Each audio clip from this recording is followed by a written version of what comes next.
মুহূর্তের বড় খবর, জঙ্গি যোগে এই নিয়ে তৃতীয় গ্রেফতারি বেঙ্গল এসটিএফ এর। শুক্রবার বর্ধমান থেকে গ্রেফতার করা হয়েছিল একেবারে হামিম মণ্ডলকে। তার মাত্র কয়েক ঘন্টার মধ্যে শনিবার গ্রেফতার করা হয়েছিল তার বান্ধবী অর্পিতা সরকারকে। এবং সেই জঙ্গি যোগে এবার তৃতীয় গ্রেফতারি, যার নাম আদিত্য সিং। হাওড়া থেকে গ্রেফতার করা হয়েছে এই আদিত্য সিংকে। মনে রাখতে হবে, এই হাওড়াতেই কিন্তু আগে থাকতো এই হামিম, এবং সেখানে হাওড়ার বেলিলিয়াস রোড থেকে গ্রেফতার করা হয়েছে এবার তৃতীয় জনকে, অর্থাৎ আদিত্য সিংকে।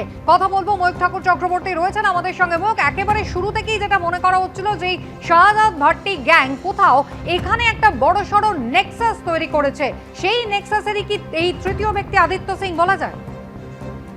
একদমই কুসুমিতা, সেই নেক্সাসেরই তৃতীয় ব্যক্তি আদিত্য সিং, এবং শাহজাদ ভাট্টি গ্যাংয়ের যে এই আদিত্য সিংও কিন্তু সদস্য, কারণ হামিমরা সরাসরি সেই গ্যাংয়ের সদস্য।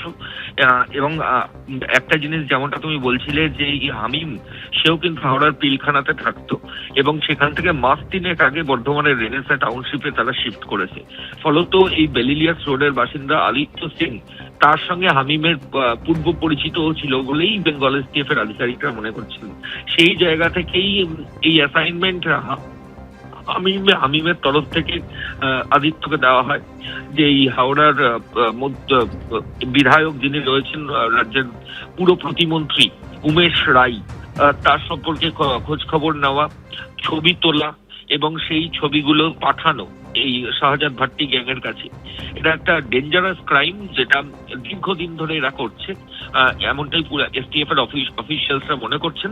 এবং এরা বিভিন্ন এনক্রিপ্টেড যে মেসেঞ্জার, সেগুলো ইউজ করতো, যাতে এই ধরনের ছবি তারা যখন পাঠাতো, যাতে কোনোভাবে সেটা ইন্টারসেপ্টেড না হয়, যেটা এন্ড টু এন্ড এনক্রিপ্টেড, এরকমই অ্যাপস তারা ব্যবহার করতো।